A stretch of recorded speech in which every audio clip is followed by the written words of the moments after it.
All right. Hello, everyone. Welcome to our live show. Sleeves, can you hear me all right? Yes, sir. All Can y'all right. hear me? Yeah, let's get Colin up here. Awesome. Colin, what's going on, man? How's it going? It's major time.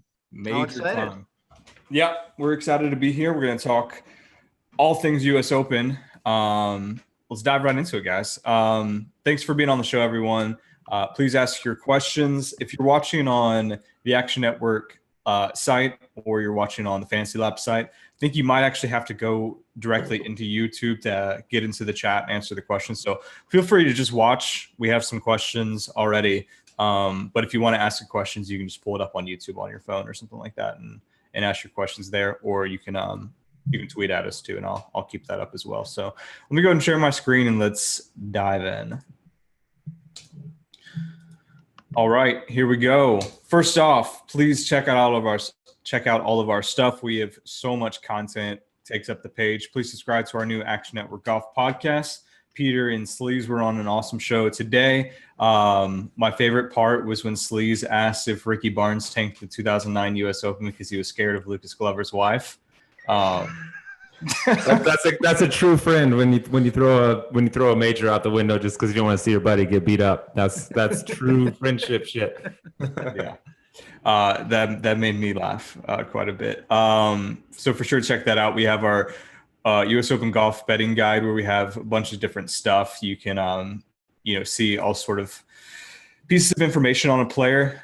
We have write-ups, their outlook, and then we have their DFS pricing, their history at the U.S. Open, odds to win, make cut, top 20, all that stuff. Best odds value, best matchup value based on a model that Colin built. A lot of these are free. So definitely go check those out before you start betting. And then this is a pro article, but I'll tease it. I took all the bets from sportsbook.ag and put them into Colin's model and had a big table of the best values. So best values are at the top. Go in there and check it out.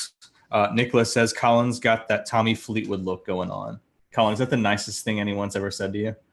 At the U.S. Open, I will absolutely take that. This is just how excited I am for major season. I'm just who was the Brewers reliever? That shut down the Cubs today? He's the new kid. He has the same haircut. It's just like golf hair everywhere. Yeah. I thought you'd appreciate that. It's really cute, Colin. It's cute. You're the sweetest. Thanks, Sleeves. I like it a lot. Yep. All right, let's dive into it. I think one thing that we didn't get really a chance to talk about in the Monday show when we were talking about breaking down the DFS slate was the weather. We usually don't like to do that on Monday because it's a little bit early, but just the location of the course definitely in sort of the link style definitely opens it up to the wind. Brought up the forecast here. Pete, what are you seeing as far as weather goes? You can sort of see right here that it will get up to, maybe 16, 17 miles an hour, and it looks like it's going to peak around 1 p.m. Do you think that's a strong enough weather angle where you're going to be, targeting guys in different tee times? It's tough. I mean, you're projecting out a lot of different things, and unfortunately, I've used 5 or 6 weather sources, and there's conflicting data depending on what source you use. And some Roth, who's a big weatherman in the daily fantasy community, he's putting out there that he thinks there's a big edge right now for Thursday morning, Friday afternoon golfers. And I have seen data to suggest that that's the case, especially with Friday afternoon really dying down in terms of the wind. But then you look at some other sites and it doesn't really seem to jive. And the bigger thing that's frustrating is obviously wind can change at any time, and predicting wind is very challenging, especially when it's 2 days out. It's much easier to have a lot of conviction on a weather angle when it comes to fruition on Thursday versus Friday. But Colin, you've dabbled in trying to be a meteorologist a little bit with this golf stuff. What are your thoughts on the weather angle this week? I've always liked Weather Underground, just kind of like the go-to. And now that we're less than 24 hours out, I think we have a pretty good read on it. I think we have a pretty good read that there's not going to be as much precipitation Wednesday night. So I don't think the green, it's not going to play as soft. So some people were projecting kind of a massive advantage for the Thursday AM group. I still think they have maybe like what nets out to like a 5 mile an hour differential, which is, I think, pretty substantial. It should affect everything. The more interesting part, though, is the two top equity plays by a mile in the field, Justin Thomas and Dustin Johnson, not only have the bad end of the draw, but they are paired together. So they're going to have the exact same weather, along with Tiger, no less. So now it becomes an open question of, do you go DJ, JT, or neither? Those are. I would like to correct that statement, Colin. The highest equity in the field, especially when you factor in the DFS price, I think is actually Rose. DJ is a favorite over him, but right now Rose is a clear second favorite. Certain books, I mean, I see Rose as much as a -140 favorite straight up over Justin Thomas. Yeah. I think a huge chunk of that actually is the weather. I think that they'd probably be dead even if they had the same side of the draw. And I think the weather's probably enough to give Rose like a little bit of an edge. Plus Rose, I mean, he has a pretty comfortable group versus JT playing with Tiger. Sleeves, you can jump in there. I mean, obviously the weather, I'm sure you looked at that a lot when you were playing, but also playing with Tiger, I believe JT's had specific comments about it. Yeah, I don't care what weather you're playing. If you're playing with Tiger Woods and you got to, especially in New York, and you got to deal with the galleries that come with playing Tiger in the same group as Tiger Woods, that is a huge disadvantage. I think it was Rory that mentioned it at, I think JT chimed in on it too, but at Riviera, they got paired together, and it was the first time, JT had experienced like the Tiger effect in terms of like the galleries and how crazy they are, how big they are. Even though JT is one of the best players in the world, like you become an afterthought. Everybody's angling to see Tiger. So as soon as Tiger taps in for par, the galleries are scrambling to the next tee, and now you got to clean up like a 3 or 4 footer with a bunch of people moving around, and it's just suffocating out there. So more so than the weather, to me, would be being paired with Tiger is a tough draw for anyone. And it's actually something I've looked at in my head-to-heads in the past. I tend to think guys that are paired with Tiger just don't perform up to their standards, and it pretty much shows up every time. It's got to be a couple shot disadvantage, I would think, maybe shot and a half at least. Yeah, interesting. So, what are your thoughts on the weather, particularly if it's not really going to rain tonight, or maybe it will just. It already rained 0.08 inches today.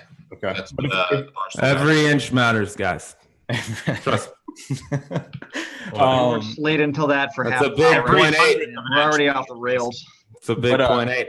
But if we don't get anything else, Lees, it's going to play firmer. What does that do for you? Who gets? I mean, is it big enough where like you would like even a little bit bump up some players over others? Yeah, the morning draw is always the easier draw. You got smooth greens. The fairways are softer than they're going to be in the afternoon. Half the field hasn't trampled around on the greens. Everything is easier in the morning. So if the wind is like somewhat consistent from morning to afternoon, that the morning would still have a little bit of break. The thing that I noticed here on this is just if the wind dies down like it's supposed to, like if the morning wave plays in 15-mile-an-hour winds and the afternoon plays in 15-mile-an-hour winds, it's not that huge of a difference other than the morning guys get a little bit of an edge because the greens are softer and smoother. But if on Friday that afternoon dips, the wind dips down like it's supposed to, that's a huge advantage on a golf course. Like if you're playing a 470-yard par 4, 15 miles an hour into the wind, and the guys in the afternoon are playing that thing dead flat, no wind, that could be potentially 2 or 3 club difference in terms of what you're hitting into the greens. And when those greens get as firm as they do, hitting an 8-iron versus a 6-iron or a 5-iron or a 9 versus a 7 or 6 is a huge advantage. So if the wind truly does what it says, then yeah, that Friday afternoon wave is going to get a good huge break with playing in like very little wind versus those morning guys that'll have to play 2 days in a row with breezy conditions. Yeah. So Pete, who are some of those guys? I guess I can pull up our models and we can look through the tee time. I can just sort by Thursday morning. But who are guys that are sending out to you that you're more intrigued just based on the weather than you were maybe on Monday? Well, Justin Rose, I was intrigued with already, and how he looks like a stone cold cash game lock. The interesting thing will be how to handle someone like Justin Rose in tournaments. Millionaire Maker, you could definitely make an argument that he could be a fade. Everything else, it's tough, but he's definitely going to be owned. So a top heavy structure, I think it's fine. Brooks Koepka is someone I'm getting pretty high on as everything goes on. He's got a great tee time as well. He hits it far, and I think he sets up extremely well. But in general, a lot of the guys I was excited to play, Collins Loverboy, Finau, he has a bad tee time. Obviously, JT, Tiger, DJ, and some of these other value plays that were popping up also have poor tee times. So it's a challenge. I think it makes things really interesting depending on how much you want to go with the weather. I'm looking at guys that I thought for sure I was going to fade. Someone like Patrick Reed has a pretty good tee time. Curious to hear what people's thoughts are on him. Brendan Grace is someone I really like right now. He's an early tee time. Yeah, you can just go through it. I mean, it's one of those things where I think like 2/3 of the popular chalk plays have worse tee times. So one other, I guess, data point too, just in the betting markets, Ricky Fowler also has a good tee time, and everything's really trending in his direction in the betting markets. So that's another guy I was planning on fading, but maybe he's interesting. What time does Phil go out? Is he a morning guy? Morning, yeah. Phil's 8 o'clock tee time. Yeah, so these are all the 8 ones. So Rory is a good tee time. Speed, Jason Day, Ricky, Jay Rose. Looks like Rahm and Tiger have bad tee times along with JT. Koepka's the last stud, and then I guess Phil. Yeah. Hideki has a good tee time as well. And look, Stenson and Sergio have bad tee times. So interesting for sure. Okay. What else? Colin, any more thoughts on the weather there? I just don't know, if it's when was the last truly all or nothing major we had on the weather angle? Is that the British Open? Maybe. The Open, and I went British every year. Yeah. Bubba Watson. I just don't know. I think the next level stuff is when do you take people in the bad weather? Not all bad weather is a 5 mile an hour difference it's big, but it's not like an 8, it's not an 8, it's not a 9. I don't know if it's enough to be a deal breaker. There's the data guy for you right there. 5 does not equal 8 or 9. That's just tremendous. That's dynamite insight. Colin, would it be I think it's oversimplifying to just play one half of the slate, especially considering that wind differential is getting priced more and more into ownership. We've kind of asked the question before, at what point does the being on the bad side of the draw make it an attractive GPP play? Because I don't know that I'm ready to shake off DJ or JT or Finau just because I got the bad weather draw. I still think they're going to be competitive, and at some point value, you can still be valuable in a bad weather draw. So I don't know if I'm ready to give them up yet. Yeah. Michael Fitch in chat, and please hop into chat or tweet me. I'm at Brian_Mears looking at these questions. Michael J. Fitch says Wind Finder shows the rain at 2 a.m. So it will rain a little bit overnight, and then winds about 16 miles an hour, which is what we saw in Weather Underground, with gusts 20 to 24 during the day. So the gusts could be a problem for sure. It's going to be interesting. Pete, would it be enough to move projections, or is it more of a tiebreaker for you? Oh, depending on how significant it is, it absolutely will move projections for sure. Yeah. Especially from what I've seen in some of this stuff on Friday, some really howling winds in the morning, and then winds drop into 5 miles an hour or less, depending on the weather source you're looking at. That would be a major, major difference. One other factor that I think is interesting to talk about, and obviously, with the way the draw is set up, it's going to factor everyone basically the same, but the Poana does get bumpier and tougher to putt on in the afternoons. So especially if you have you have tougher conditions, like the guys on Thursday afternoon, that can make it for some really, really tough scoring. Sleaze, I know you obviously have putted on all these different surfaces, but even at my home club, the greens are a lot tougher in the afternoons. Yeah, POA grows faster than the regular grass. So as the day goes on, it grows faster and causes it to be uneven. And it can be a disaster. You see it more on the West Coast with a lot of these golf courses that have POA greens. I can remember playing the USAM at Olympic Club, and we had a fog delay. And I teed off at 5 in that evening and went out and played 9 holes. And by my 9th hole, when the sun was setting, you could see the green, how uneven it was. I felt even 2-footers and stuff you couldn't take for granted. Just because the ball just bounces all over the place. So you add on top of that, they're going to be spiked up. half the field's going to have trampled around on them and stuff too. Like it gets really tough. If you got to add in swirling winds to that on Friday afternoon too, if you got 20-mile-an-hour winds, you got to start playing break on greens like this, and you got to start factoring in wind, whether into the wind, downwind, crosswind. It gets really, really tough. Yeah, for sure. Okay. Yeah. If you guys have any more questions about wins or draws or anything like that, for sure, ask us. One thing I did want to hit on, we were more like player focused on Monday, sort of talking about Millie Maker strategy. That definitely is going to be important. So I brought up our contest dashboard over at Labs. This is a free tool, really cool to look at. So I pulled up, this is the master, so we can look at all of these lineups here. We can go see what the winning lineup was. So here we go. Is Jordan Spieth at 20% owned, Ricky at 12, Bubba at 24, Patrick Reed obviously winning at only 9% was big, Charlie Hoffman at almost 12, and then Russell Henley at 6.5. Pete, for you, like for the Millionaire Maker, you obviously have to be contrarian, but like how contrarian do you have to be? Like this lineup won with lowest guy like 6% owned. Some people are going to want to go crazy and go with a player who is like 0.3% owned. Do you think that's like giving too much equity just because those 0.3% owned guys just like have almost zero shot of getting in the top 5? I mean, this is the total art that I absolutely do not have solved. I think I can do a pretty decent job of identifying the highest equity plays. The ownership stuff is just so challenging. There's guys way better than me at that stuff, and that's where you should be leveraging this tool to look through some of the top tournament players and what they're doing.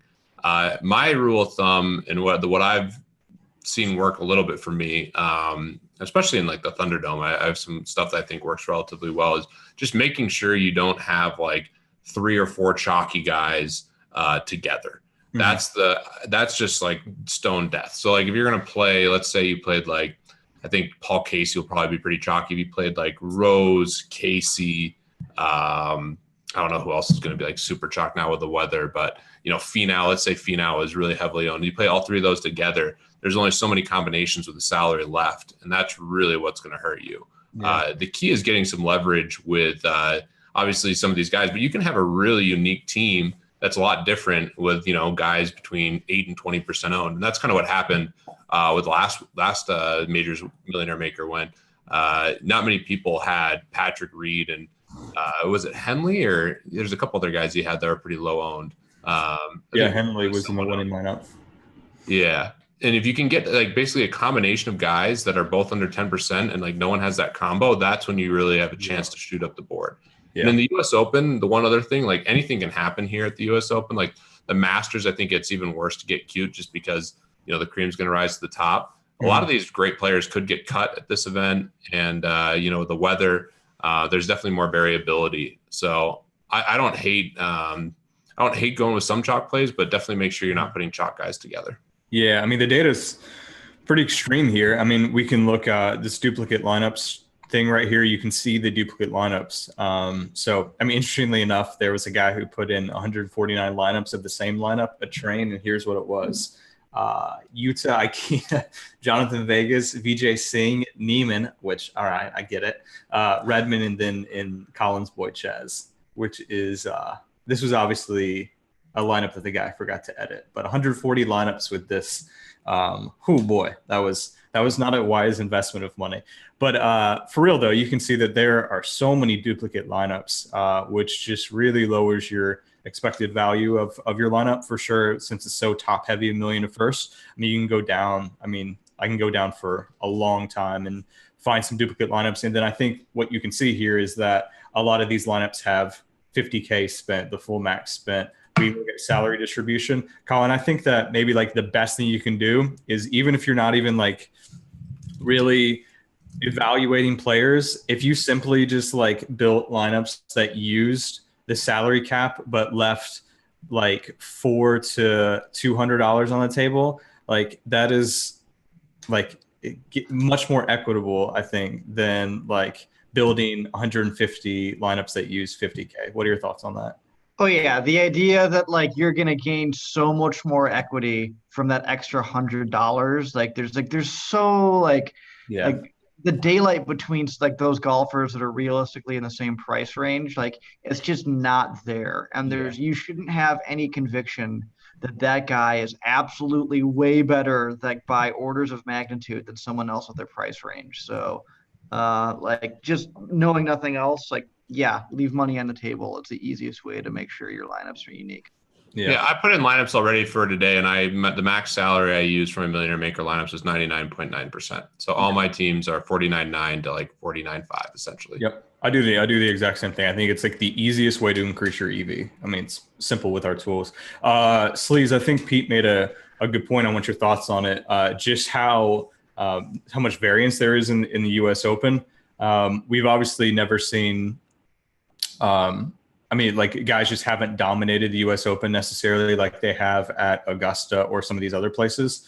What are your thoughts on U.S. Open, just like the variance year to year and just in the single tournament? Like if a guy's going to be like 40% owned, like Justin Rose, like obviously he's a really good play, but like it seems like there's a lot of randomness, especially on a tough course like this. Well, yeah, it's because I mean, at the Masters, where do they play? They play Augusta National every year, so you can find guys. It's really easy to run like historic performance and stuff like that. The course doesn't change. U.S. Open, not only does the course change every year, but if you look back the last couple of years, like Chambers Bay and Erin Hills, like those play nothing like Oakmont or Shinnecock or Winged Foot or anything like. It's two totally different golf courses. So while it's the same golf tournament, like two totally different styles of play translate to those different golf courses. So it's really hard to gauge like, oh, this guy's a great US Open player. Whereas if one time it's on a tight tree lined high rough golf course and the next year it's at Chambers Bay where they don't have a single tree out there and not even like really any rough, it's hard to say like, oh, this guy's a great US Open player. So because it moves around, it makes it harder than like the Masters obviously is probably one of the easiest ones. But I think like when you get to US Open, unlike the Masters is limited field and they still cut to the same number. So fewer guys are getting cut, but you go to US Open, there's like 70 some sectional qualifiers that are in this event. And realistically, I think 50 of them have zero chance to make the cut. So you take the field from 156 to 106. That's really the amount of guys I think, in my opinion, that can make the cut. So it's not as hard for maybe some of these guys to make the cut at a U.S. Open as it is in some of the other tournaments, even like a regular tour event, because you got 50 guys that are just knocked off immediately that you don't have in a regular tour event. But because the course moves around every year, it's hard to identify who's good, who's not. But I think this golf course specifically shows like that you need to have some length off the tee. It's more of a traditional golf course, so less guessing than we might have seen in the last year or two. And then when you factor in the wind, I mean, that just makes it more random, right? Yeah, if you got like wind that's going to be completely different from one wave to another, then it's like, all right, are we going to trust this? Is the wind really going to blow this hard? Then it adds in a whole nother element to that. Like typically at the US Open in the States, you don't see it vary quite that much. It might be like, all right, this day is going to be windy, but it's not going to be like, oh, it's blowing 15 to 25 in the morning and then potentially 5 miles an hour in the afternoon. That's the type of stuff we normally see at the British Open, where you've seen tournaments where an entire wave was like eliminated, right? Like 12 guys from a specific wave might make the cut. Like it's almost like two different golf tournaments, which is terrible. Like when Louis won the British Open a handful of years ago, like he got to cakewalk through that and like really never played in any sort of conditions like a lot of the guys played in that field. You don't typically see that at a US Open, but if this week does what they're saying it's going to do, that's a whole new element to it. Yeah. I mean, it's terrible from like a watching standpoint and unfair to these guys for sure. I mean, sort of just think about like what it'd be for the NBA. Like if some players had to play like on a wet court and the other players didn't, it's interesting to sort of the factor that tee times are and how they're fair, unfair to other people. But it's good to us. Like Pete, I feel like that's one of the biggest potential edges. Colin said that he thinks it's factored into ownership. Do you think that's true? Yeah, I think it's factored into ownership. Maybe less in the Millie Maker where you have like just a lot of casual people. I'm sure like, and when you're playing in the Thunderdome this week, I'm sure it's very factored in. Like you're going to get very little edge in the Thunderdome, but in the Millie Maker, I would be surprised if people are going to be grinding on Weather Underground, like looking at wind differential and gusts and stuff like that. There's a huge percentage of not a huge, but there's definitely a percentage of the field that's not aware of that. In general, though, if you just look through a lot of these contests, I mean, DFS is just getting more and more efficient. There's more good information out there. And, golf, which is so volatile and it's hard to kind of pinpoint specific edges. So many people know about the weather now, and that used to be a huge advantage. I remember when I first started playing, one of the biggest things that happened for me is I had a big edge in an Open Championship, I believe in 2014.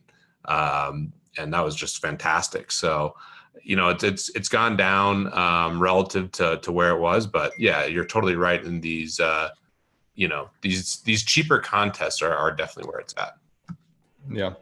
In terms of having an edge in that regard. Yeah, definitely. Get your questions in there. I got a couple saved that we'll answer that are sort of about specific players. So again, tweet me or throw those in the YouTube chat. Colin, over under highest owned player in the Millie Maker winning lineup, 25%.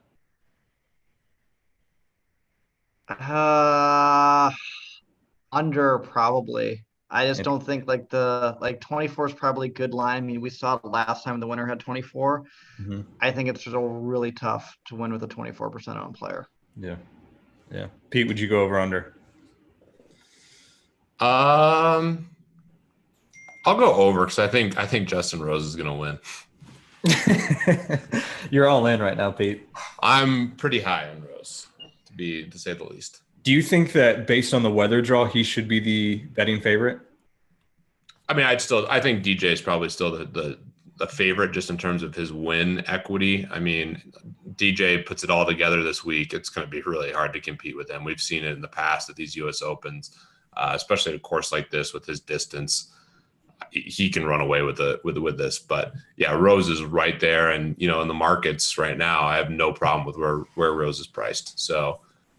His market price in the betting world is much different than his DFS price, which is why I think he's such a great play. Yeah. We got a question here for you, Sleaze. We know about Leishman in the wind.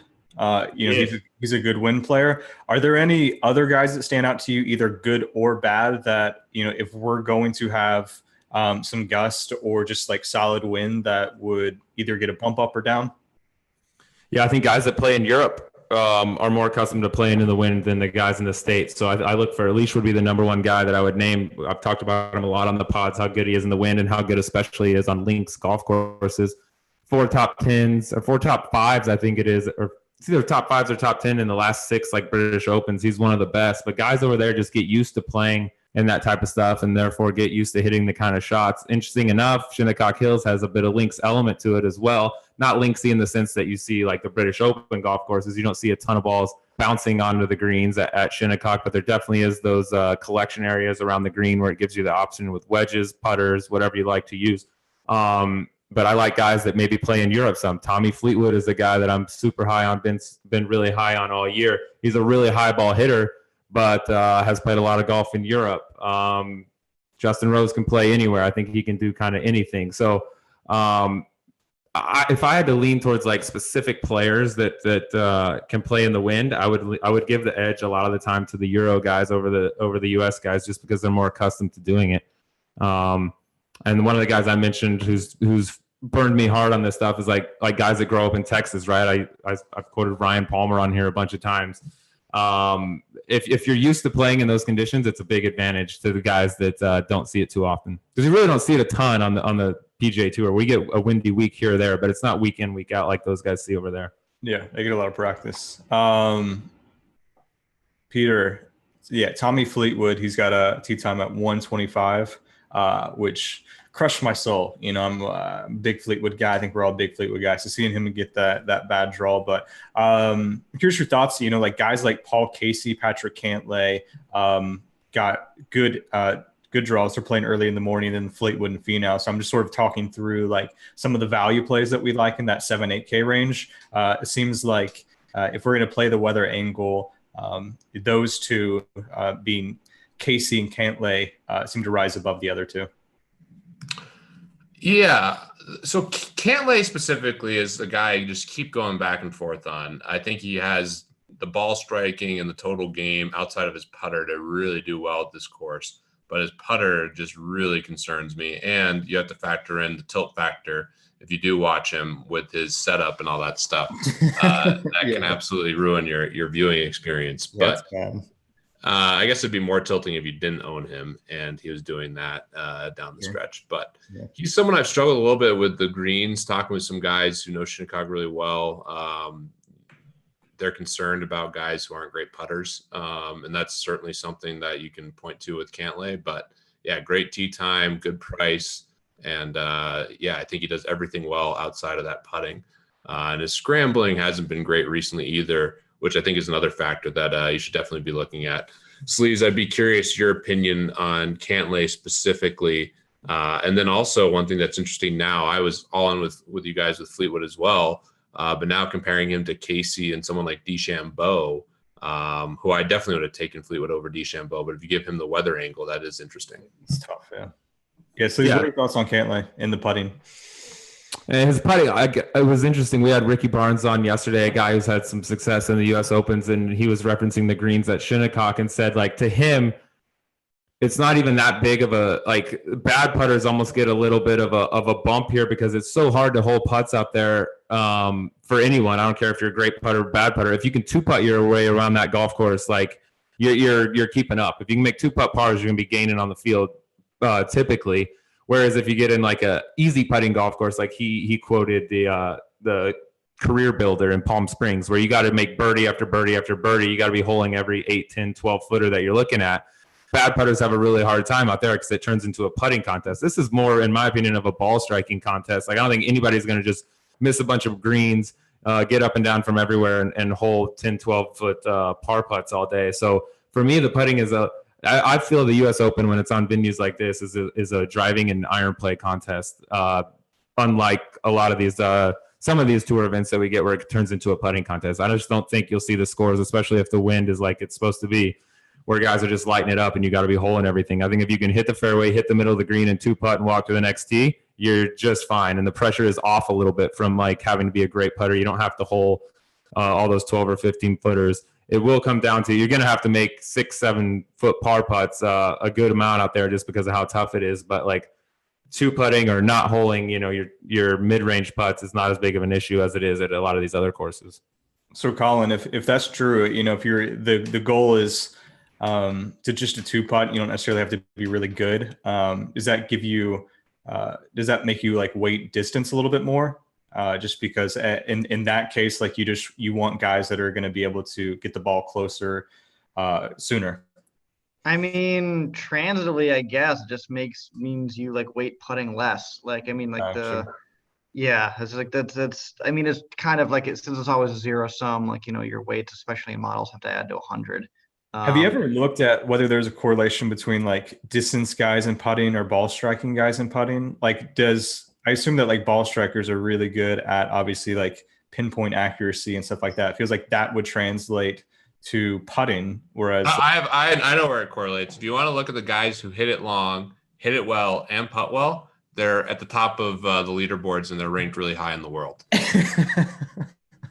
Yeah, Tiger Woods. That's the correlation right there. If you just pick guys who are really good at golf in your lineups, then you're going to tend to win more. Like, yeah. Take guys that shoot low scores a lot, Yes. But in general, I mean, I guess that might make sense that the longer hitters are worse putters. I don't know. It's like in basketball, like the super athletic guys, like Ben Simmons can get to the rim whenever he wants. He can't shoot a lick. He's been able to rely on his athleticism. There's a lot of golf courses where you can just muscle them, bomb and gouge, and you don't have to be a great putter if you're hitting wedges in on every hole. You're gonna be putting from closer than everybody else. So everyone's got a strength and weakness for the most part, and if length is your strength, then some of your other stuff doesn't have to be quite as up to snuff as if you're short. Yeah, I think that's really well said by Sleaze. I mean, that's the reality for a lot of these guys. They especially the bombers, they worked on it, and that's been their skill, and they haven't had to be great putters to rise up the ranks. Whereas a lot of these accuracy guys, they're naturally going to be great putters. So that's the only way they can get there. So the one thing I normally look for that I think is a lot more predictive and more helpful in DFS with golf is, finding these courses where bad putters get a bump. That's the best scenario. And you can load up, the Lucas Glovers, the Keegan Bradleys of the world and feel good about it. I'm just torn this week. I loved Ricky's comments, and I think looking at something like 3-putt avoidance could be a really helpful stat. But yeah, you just need to make a lot of pars. So ball striking should be at a premium, which is why I like Cantlay. I worry a little bit about some of those testers, especially the short putts, like the 4 or 5 footers when the Poe gets going. He makes me a little nervous, but we'll see. That's interesting. Got a question. I want Colin's data thoughts and then Sleaze's subjective thoughts, on course thoughts. Colin, is there any like indicator that a guy's like trending up putting wise? Like Cantlay is an example. Like we know he's not like a bad putter, obviously struggling right now. And then Spieth is probably the most well-known example. He's sucked putting this year. His strokes gained putting is just terrible. But we know that he's like maybe the best putter in the world. So is there any way to like know when that's going to turn around? No. Next question. No, I mean that's a glib version, but like I think the longer version is like I think you can go down any rabbit hole you want looking for divine signs, and like with something that's so random as putting, you're just better off assuming that it's random, because otherwise you'll just fixate on something that you're convinced it's like, oh, this guy's actually turning around, and 9 times out of 10 you're just wrong. But on the flip side, there's no data to suggest he's not going to turn it around. I think yes, everything is 50-50. That everything it either happens or it doesn't. Like that's like Please, is there anything way to take a stance? Yeah. Sleaze, is there anything that like I don't know that like you have seen that like you could look to say like, oh, this guy's on the brink of putting really well? Yeah, and even like with the Spieth and Cantlay thing, like I know that you watch Spieth very closely. Like what's going on with him? Is he just getting lucky? Yeah. I mean, well, we've seen Spieth hold 20 footers like they were 4 footers for about 5 years now. And so we just come to expect him to be the world's greatest putter every time he steps at a tournament. But the thing that I look for when I see guys, like it seems to me Spieth and Tiger, over the last couple of weeks has hit it really well, putted really bad. I look at that as more of like a result of poor speed and just not having good feel on the greens. All those 2 guys are both speed putters. And so if you're looking at their putts, like for Tiger, for instance, if he's got a putt breaking a cup right to left, it seems like he's starting the ball in his right lines. He's just not hitting it with the right speed. And so anytime you're starting the ball in the right line, I think it just comes down to more like feel. And Spieth kind of is the same way, although you've seen some pushy pulleys from him this season that we haven't seen in the past. But like take Tiger, for instance, he hasn't held anything in the last couple of weeks, or he would have won at Memorial. But his stuff to me seems more like speed related. And so when guys get on greens that are a speed that they like or something like that and get comfortable, putting can turn around quicker than anything. So I'd rather look for a guy that's hitting it good consistently week after week and just hope that his putting turns around one week, because it can literally be as simple as walking out on the first hole, holing your first 15-footer for birdie, and all of a sudden you got some confidence again. It can turn around just like that. Yeah, I think that's smart. Pete, like this week I don't have putting in my model at all. Do you think that's a mistake on my end?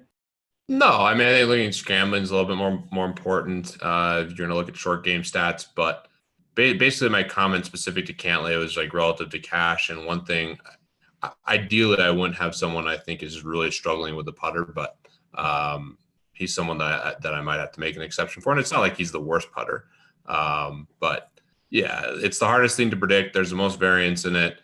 Like I mentioned before, my favorite thing to do is take the guys who have been putting poorly and load up on them and hope that it reverts.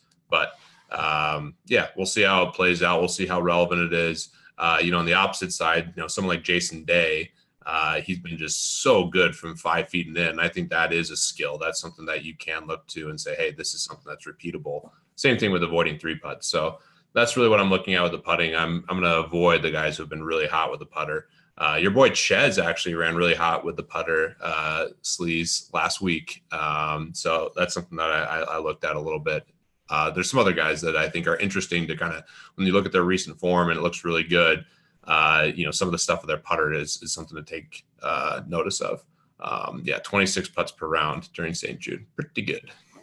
Yeah, I mean, at the end of the day, the U.S. Open is going to be decided by ball striking. That doesn't mean you can go out there and just be atrocious on the greens. But like, Lucas Glover won at Bethpage. He's one of the worst putters on the PGA Tour, and that golf course is extremely hard. And he won that tournament because he hits the ball better than anyone. So the more greens you hit and the closer you hit it, the easier putting gets. So I would put less weight on putting this week than almost any event, just because it's going to be who can get it on the green and 2-putt and get out of there. Let's be honest. Lucas Glover won because Ricky Barnes is a nice guy. Exactly, because he's got good friends looking out for him and his health. Yeah, he's just a good guy. I had no friends like that. Yeah. Well, let's see here. Yeah, get some questions. We'll probably hang around just 5-10 more minutes. So if you have any questions, tweet us or get in the YouTube chat for sure. Yeah, Jason Day is the guy that I keep on coming around to. Gets that nice draw as well. I think people are going to go to Justin Rose at 600 less.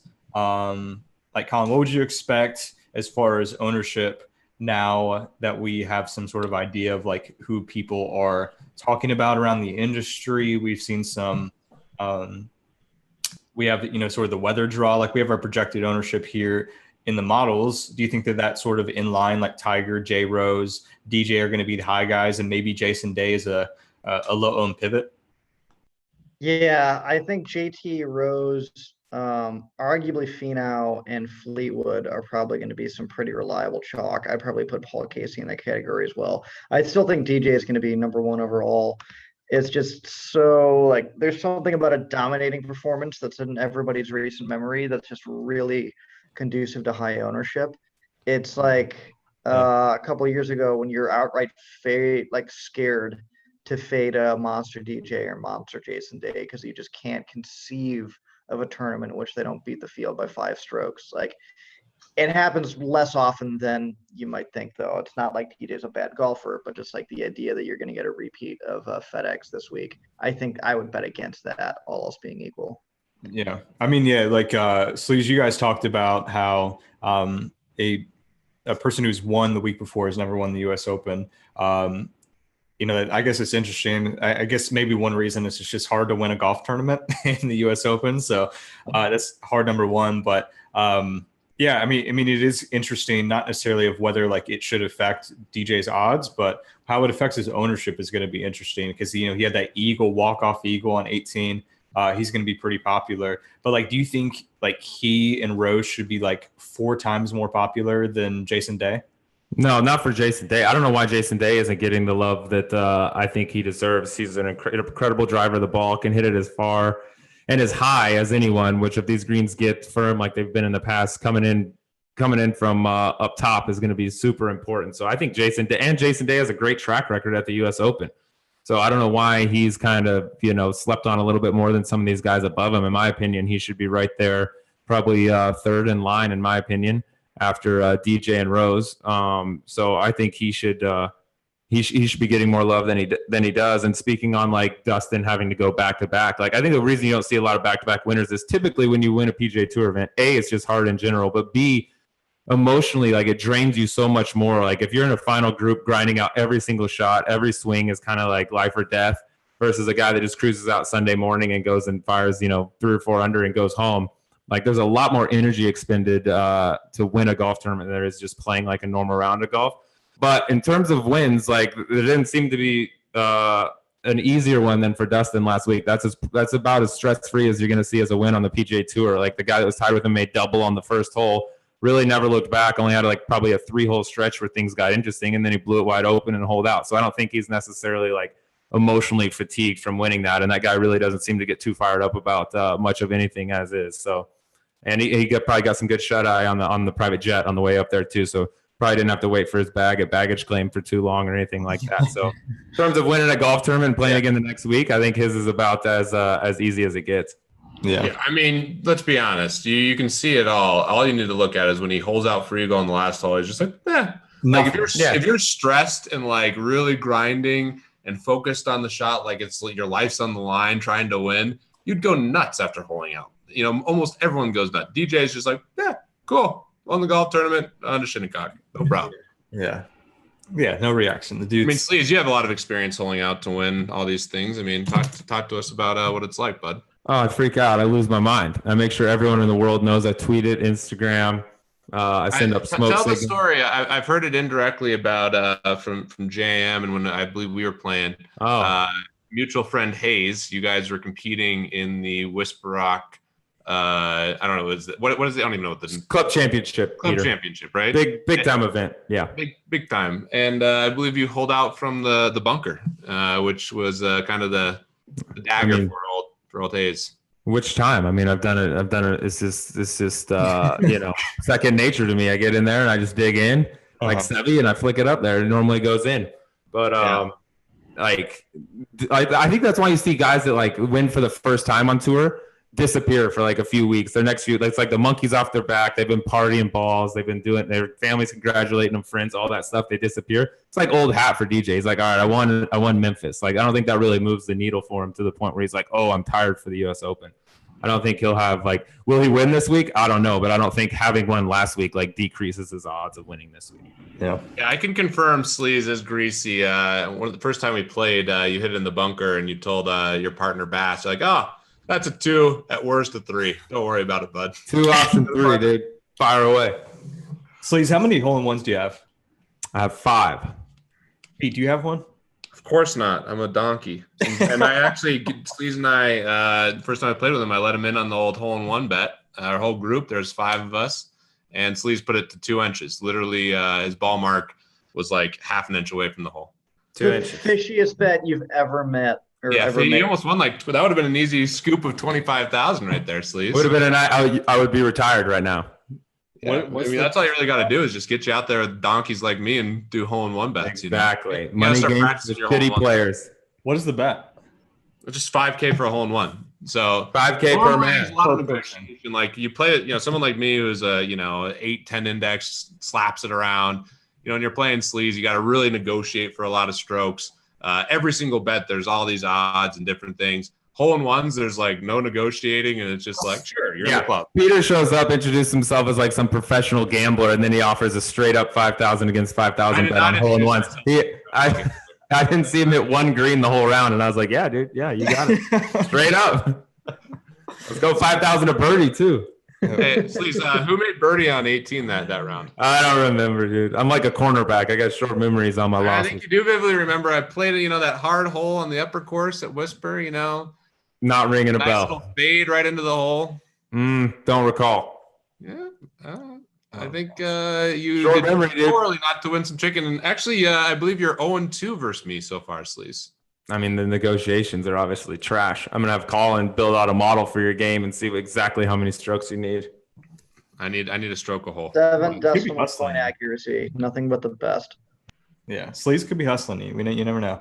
All right, so my likelihood of ever winning $1 off Sleaze again is basically 0. It's going to be a straight donation. Some final questions before we get out of here. Pete, this one's for you. The question about the wind, I think that we're still fine using guys in the afternoon tomorrow in GPPs just because it may not be like that huge of a difference. But if it sort of looks like what we think, does that disqualify like a 2 p.m. tee off in cash for you? No, it doesn't disqualify it. It just, you have to kind of wait, the equity of the player. And yeah, it's definitely going to give a guy in the Thursday AM a bump if it stays what we're looking at right now, but it doesn't disqualify. It's not like there's been other ones where there's like 15 to 20 mile an hour wind differential. And that's when it's just like, okay, I don't care who it is. I'm just loading up with the highest equity guys with the better wave. This one isn't quite as strong, but a lot can change. And the biggest advice I'd have for anyone paying attention to the weather is look as late as you can, especially with the Friday differential potentially being big. The closer we get, the more likely the data that we're seeing in these weather apps is better. Yeah. Okay. I've peppered most of these questions in here during the show. So I think that's about it. Sleaze and Colin, who's changed the most for you guys? What's happened in the last couple of days? Who's trending in the right direction in your mind for this week? I'll go. I don't know if I'm overthinking it or not, but the more I talk about how putting should play less of a factor this week and it's not as important, you don't have to hole anything, you can get away with 2 putting for par and hitting the green is more important. I tend to be somehow convincing myself that Spieth is going to be a factor this week, because if you look at all his ball striking numbers, dude, they're really good. They've improved over the last couple years, which are years that he's been winning everything, but he's done it predominantly with his putter. This year's been different in the fact that he still fights the driver a little bit, but his iron game's really good. He's high in greens and reg. I've gotten a chance to play with him a bit. He hits it pin high, I think, more than almost anybody I've seen, which is a sign for me of a really good iron player.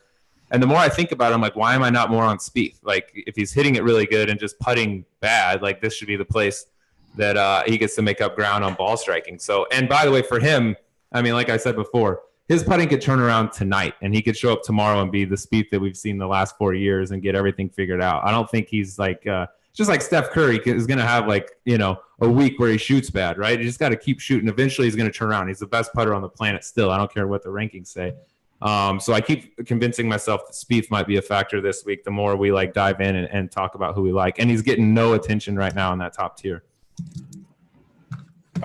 Yeah, how hard That's are you? a really good. That's a great millionaire maker play, I think. Yeah, I think it's a sharp point. I think for me, the Thank one you, Brian. it's not so much the guy that I'm coming around to. It's that no one else did. Is Emiliano Grillo, who we don't really discuss and nobody really discussed, and I think he's going to clock in at single-digit ownership in the Millionaire Maker. Ownership is probably the only thing I look at, like more just because the payout is so top-heavy. That like you just help yourself so much if you have single-digit ownership guys. And no one's coming in on him. So I think he's worth the flyer and kind of like the pivot play from some of the chalkier stuff like Finau. I think he has great par 4 scoring too. The He's one a thing great iron player that's not good for Grillo is the weather angle, but for ownership, I think that's gonna push him down because everyone's gonna look for, like right now, they're gonna look for the guys who have the better weather advantage, and Grillo getting added late always is a good thing for ownership. So yeah. I think I think he's going to be pretty low owned. Yeah. He is the 4th best recent adjusted round score. He's made all 13 of his cuts in 2018, hasn't missed a cut since August. Colin, I did write that Grillo is a safe DFS value play. So I might see the ownership and my, couple hundred Twitter followers if they read that, we'll see. So Colin stole that from you. Colin stole it from me. He's reading my content and then bringing it to live show. Good artists borrow, great it. artists steal. There you go. It's well said, Colin. But yeah, go check out all of our content. I'll give one pick too before we get out of here. I'm higher on Brooks Koepka than I was initially on the show. The weather angle, I think he might go overlooked just a little bit with Tiger Woods right next to him and some of these other big names. Koepka, obviously, the reigning U.S. Open champion. I think his game fits very, very well here. And he's got huge arms. Almost as big as yours. Never a bad asset to have. You know what I mean? I got a question for Colin. Colin, can you lift up your computer and just pan it through your dwelling right now so we can see what it looks like? I've always been so curious about what it looks like. I am ashamed to go to the conference room. No, this is like the super secret Action Network San Francisco headquarters. I cannot divulge anything proprietary other than that is the San Francisco skyline right out there. So just for we didn't catch him in his house. Oh, one of these days we're gonna see what that house looks like with the Chez Reavie Shrine. Yeah, Chez Shrine and dead bodies scattered. I want the record. I've never been comfortable with the Chez Reavie appropriation by Sleeves just because someone like plays with them all the time or something like that. You loved him. You loved him way before that. Dude, don't. Are you? Do not deny your love, dude. To Chez. No, I just like don't fight it. Embrace it. Your boy Reavie start getting directed to Sleeves instead of Colin. That's the jealousy angle. I've never been okay with that, and I want. I get it. Sleaze, I think the important question is who has Pete been texting with or meeting with that's in the field that he's going to be there? That is a great question. Like, did he pass somebody in the airport that had like a travel bag that looked like a PGA Tour pro? And now I'm all in on that guy straight up against Tiger this week. The real thing is I'm just trying to get that info from Sleaze, I'm trying to live vicariously through him. So anything he gets, I'm just, right there. Wesley Bryan for $1 million against the field. Book it. I'm always rooting for Wesley Bryan. In the bathroom. Yeah. You can wash his hands. He's my guy. For that guy. Ricky Barnes next tournament. Pete's all in. Oh, without question. I mean, I did see Ricky almost make an albatross, and I was really tempted to take him the next week. I was like, that was pretty impressive what I saw. I mean, we were playing a little bit up, but I was tempted to fire old Ricky after watching him almost make an albatross. Doesn't take much to get Peter's affection. Yeah, a little attention. I'd probably take out a mortgage, max out all my credit cards, and literally put every dollar I had on the guy. I mean, I've seen him play so well. I mean, how could he let me down? Exactly. Good point. Speaking of Ricky, they did an awesome show with him today. Sleaze, Jason Sobel, and Pete were on it. Please go subscribe. So you can go onto the site, go into this thing, subscribe. This is the link to iTunes right here, or you can go into iTunes and search the Action Network Golf Podcast. We're going to be doing 2 or 3 shows a week, and don't want you to miss that. So please go subscribe. That would mean a lot to us. Any last thoughts, boys? I want carnage. I hope they set it up hard. I hope the wind blows a million, and I hope 5 over wins. Yeah. Pete, last thought. Last Rose thought, is winning. Right? Last thought. Colin is always high on Finau, so if you want to go with the data and Colin, you pick Finau. If you want to eat You got the bad wind, right? You play Justin Rose, because that's what I'm doing. Yeah. He's got bad wind, but he's got 2 functioning ankles, which is more than we could say the last major. It's true. Yeah. He's good. Is Ryan Palmer in the field this week? I don't think he is. If so, bet the house. What about Ryan Armour? That's my guy. What about Jägermeister? Ryan Brem, I think, posted like a 27th on a web.com event. Let's just go even further. Who was your super sneaky, sleazy pick of the week? I had to tone back my sneakiness this week because it's U.S. Open. There's just not going to be many no names that show up and make any noise whatsoever, especially at Shinnecock. So I toned it back a little and just went like sub 7,000 on salary, and I took Gary Woodland. Great ball striker, terrible putter. That's right. But like top 5, I think, in total driving and greens and reg. So if he's got a morning tee time, he might actually show up. Yeah, where is he in tee time? Yeah, I mean, if putting's not going to be a big deal, that could be interesting for sure. Here we go, moment of truth. I don't like my super sneaky sleazy picks to be like previous winners. There you go. Screwed again. 103. Gods are still against me. All of the Woods. Fleetwood, Woods, and Gary Woodland have afternoon tee time. So fade the board. They did it alphabetically, probably. Yeah, something like that. All right, we're going to end it there. Thank you guys. As always, please go read our content and subscribe to our podcast. It would mean a lot to us. But more importantly, good luck tomorrow. We hope to see Fantasy Labs people at the top of the leaderboards. If you're doing well, please tweet us. That always makes us happy. Definitely check out some of our content to get your bets in, matchups, all that stuff. So good luck this weekend. Hope you enjoyed. Again, I hope we see some carnage, like Sleaze said, just for our entertainment. And we'll be back next week.